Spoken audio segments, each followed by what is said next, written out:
Alamel police ಠಾಣೆಗೆ ಶಾಲಾ ವಿದ್ಯಾರ್ಥಿಗಳ ಭೇಟಿ, ಕಾನೂನು ಅರಿವು ಮೂಡಿಸಿದ ಪಿಎಸ್ಐ ಅರವಿಂದಂಗಡಿ. ಆಲಮೇಲ, ಇಲ್ಲಿನ ಶ್ರೀ ಬಸವೇಶ್ವರ ಕನ್ನಡ ಹಿರಿಯ ಪ್ರಾಥಮಿಕ ಶಾಲೆಯ ವಿದ್ಯಾರ್ಥಿಗಳು ಆಗಸ್ಟ್ 10 ರಂದು ಆಲಮೇಲ ಪೊಲೀಸ್ ಠಾಣೆಗೆ ಶೈಕ್ಷಣಿಕ ಭೇಟಿ ನೀಡಿದ್ದರು. ಠಾಣೆಯಲ್ಲಿ ಹಮ್ಮಿಕೊಳ್ಳಲಾಗಿದ್ದ ತೆರೆದ ಮನೆ, ಓಪನ್ ಹೌಸ್ ಕಾರ್ಯಕ್ರಮದ ಅಂಗವಾಗಿ ಈ ಭೇಟಿ ಆಯೋಜಿಸಲಾಗಿತ್ತು.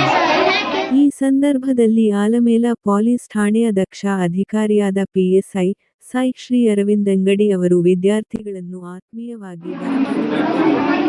ನಂತರ ವಿದ್ಯಾರ್ಥಿಗಳಿಗೆ ಅವರ ಮೂಲಭೂತ ಹಕ್ಕುಗಳು, ಸಿಗುವ ಕಾನೂನು ಅರಿವು ಹಾಗೂ ಜಸ್ಟಿಸ್ ಲಾ ಕುರಿತು ಸಂಕ್ಷಿಪ್ತವಾಗಿ ಮತ್ತು ಸರಳವಾಗಿ ವಿವರಿಸಿ